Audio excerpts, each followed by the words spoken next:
Oyot, uwit, godhong, uwoh, akar, batang, daun, buah. Itulah cara orang kuno membuat klasifikasi tanaman. Halo, halo, Mbah Roberto Bejo di sini. Mbah Roberto Bejo kali ini akan memberi pencerahan tentang klasifikasi tanaman menurut orang kuno. Iya, orang kuno membedakan tanaman itu menjadi 4 macam, yaitu akar, batang, daun, dan buah. Akar berarti tanaman-tanaman yang nantinya dipanen dari akarnya. Jadi akar itu memberi hasil panen yang melimpah.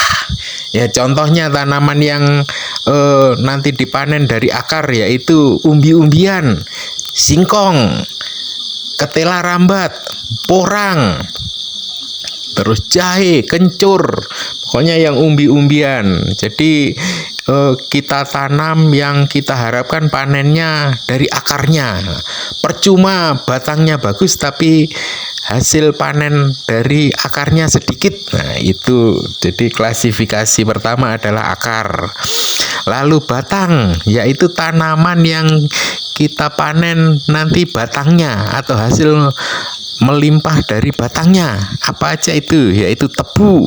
Nah, terus pohon cendana, pohon gaharu, kayu manis. Pokoknya tanaman-tanaman yang kita harapkan panen dari batangnya.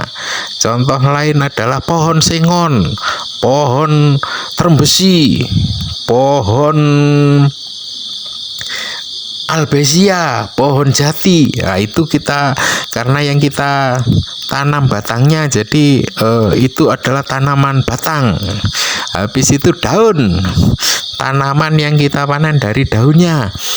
Daun tembakau, daun kangkung, daun seledri, pokoknya yang kita panen daunnya. Terus ya ini yang paling banyak adalah klasifikasi buah. Tanaman yang akan kita panen adalah buahnya.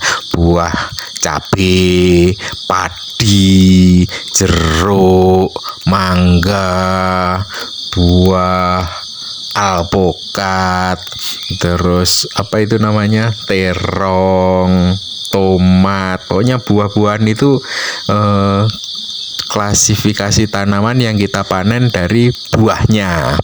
Nah, itulah makanya dari 4 klasifikasi itu, akar, batang, daun, dan buah, ini berhubungan dengan cara tanam atau hari baik untuk menanam tanaman.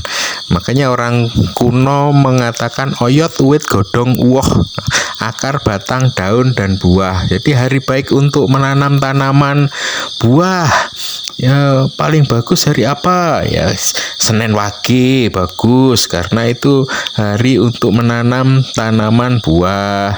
Tak mau menanam tanaman yang akar, bagusnya apa? Ya Kemis Pahing. Nah, itu bagus untuk oyot, dan begitu juga untuk batang dan daun. Jadi ada hari-hari baiknya. Itu klasifikasi orang kuno tentang tanaman. Nah, udah sekian dulu ya pencerahan dari Mbah Roberto Bejo.